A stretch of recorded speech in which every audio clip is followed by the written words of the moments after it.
Welcome back sa aking channel. Today is morning. Today nga eh. So magandang umaga sa inyo mga kaibigan. At andito ako sa aking maliit na tindahan, no? So kung nakikita nyo, wala akong laman yan. Kasi wala pong maayos na stock ng bigas ang buong Pilipinas. Pero inaantay ko si Kuya Richard dahil madadalan ako ng 100 sako ng bigas ngayong araw. Kasama ko ang aking family. We're having breakfast. We have pandesal for morning. And andun si Lucas. This is my black coffee. You know. The louder, the better. So tignan natin kung nandyan na ba yung mga tropa natin sa labas. Na sila Ramon, Tugma, Barceta at si RJ Kakanin. Wala pa ho yung mga tropa ko. Oh. Baka hindi pa, wala pa. Siguro marami na hong pera yung mga tropa ko, kaya late na ho sila pumupunta. Sana all. Absent ang mga putang ina. Alas 8:31 na. 8:31 in the morning, wala pa ho sila. That's unusual, ha? Konting chika lang pala mga kaibigan. Way back 7 months ago, eto hong tindahan ko siksik, liglig, nag-uumapaw ho yung bigas dito. Pero, for some reason, sabi ko nga, eto na siya ngayon. Bakante. Pero, I guess, ganito ho yung cycle ng negosyo. Lalo ho sa bigas. Dalawa na lang ho sila natitira dyan Pero this month, mga kaibigan, March, base sa ating horoscope, this is our luckiest month. So, inaanyayahan ko po lahat ng swerte na bumalik ho sa akin. Bakit kumawala? Ha? Kumawala? Nagbakasyon ho kasi yung mga swerte ko. Kaya inaanyayahan ko po ang mga swerte na pwede na ho kayong bumalik sa akin. Because this month is my luckiest month. March. So sa mga nagtampong mga swerte dyan, huwag na kayong magtampo. Sinusuyo ko na kayo. Come back to your daddy and mommy. Come to mommy. Ito yung gusto ko no? Magnegosyo. Kaya harapin ko itong mga ganitong klaseng problem. Yung mga kaibigan, yung problema, inaalmusal natin yan. Ina-accept po natin yan kasi hindi ko tayo mag-grow kung hindi tayo makakadanas ng problema.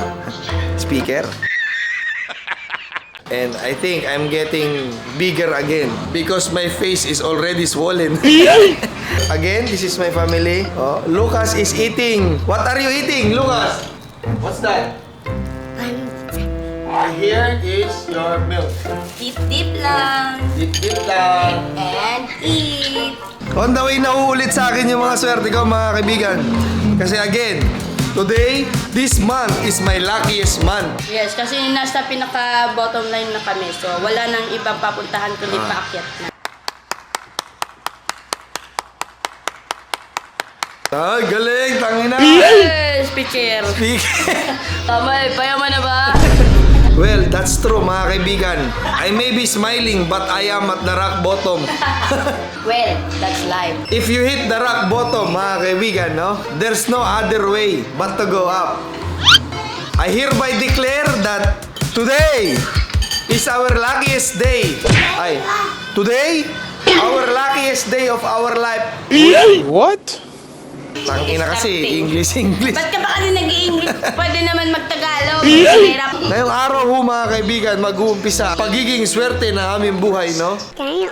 So ano pa nga ba mga kaibigan? Let's start our day with a smile. And inhale the positive. And exhale the negative. Let's go. Tara na. Let's go, Lucas. Andito na yung school bus mo. Ha? Side? School bus. Tricycle. Ha? Tricycle yan. Tricycle ba yan? School bus yan. Ha? Kunwari, School bus. i-practice natin na school bus na yan, okay? Ha? Okay. Ngayon, ano muna? Wala pa tayo pang school bus. Ano na muna service mo?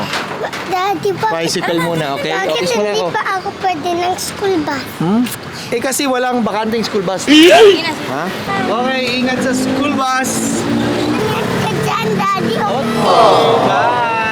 Habang ina-edit ko itong video ko mga kaibigan, no? Pinapanood ko po yung ibang vlog kasi kumukuha po ako ng idea kung paano sila nag-edit, paano sila nag-execute ng vlog nila. Tangina. Sobrang planchado ng mga vlog nila eh. Yung mga ginagawa nila, yung mga sinasabi nila, magkakaduktong. Simula mag-umpisa, gitna hanggang dulo. Samantalang yung sa akin, yung vlog ko, parang yung mga binibiling CD sa Quiapo.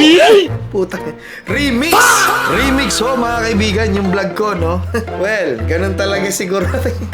Tangina, ginajustify ko pa yung sarili ko. Ha?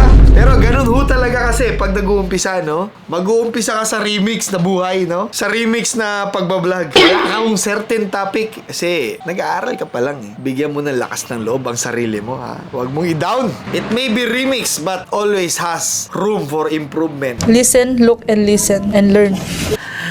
You speaker!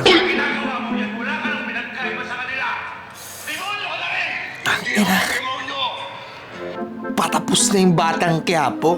Di man lang ako nakapag-guest doon. Bakit?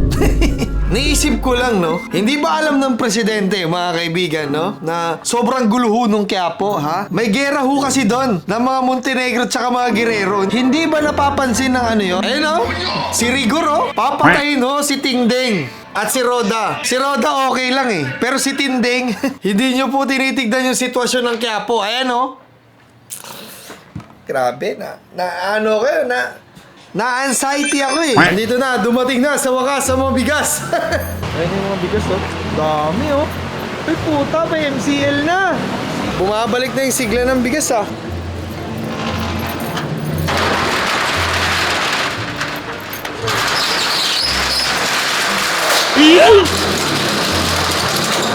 Lalagyan na ho natin ulit ito ng stock tong tindahan natin, no? Sakto dating ito. Kala ko wala kayo eh. Si RJ ba't wala daw? Meron na ho ulit bigas. Buti na lang dumating yung tropa ko, si RJ.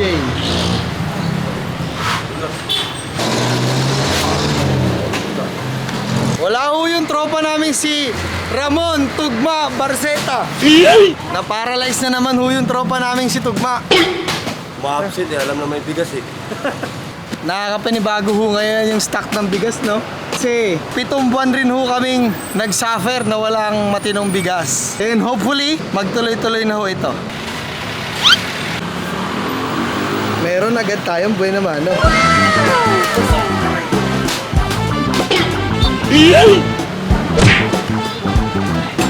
Kargador muna tayo sa mga oras ito, no?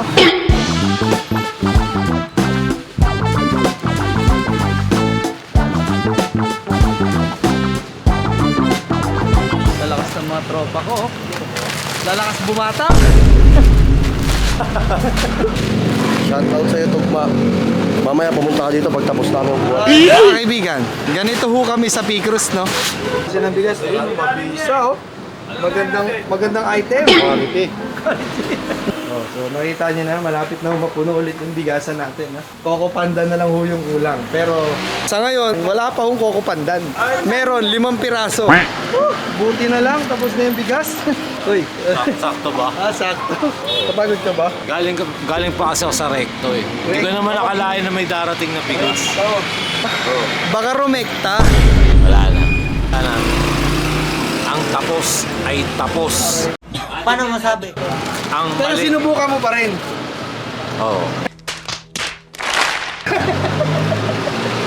Kahapon. Kahapon pa yun. Kanina wala na. So, kailangan muna nating yakapin at respetuhin ang ating sarili. Nagatid ka pa nga ng milk tea kanina. Tayo kaya ba? Kailan kaya tayo makatikim ng milk tea, no? Galing kay Tugma. Buti pa yung mga hindi niya kasama araw-araw, binibila niya ng milk tea. Oo. Eh tayong mga tropa niya na nandito nakaalalay sa kanya, wala. Mag-i-edit na lang ako sa taas. Ha? Salamat ha. Salamat ha. Eh. Salamat. Napagod ako sa bigas.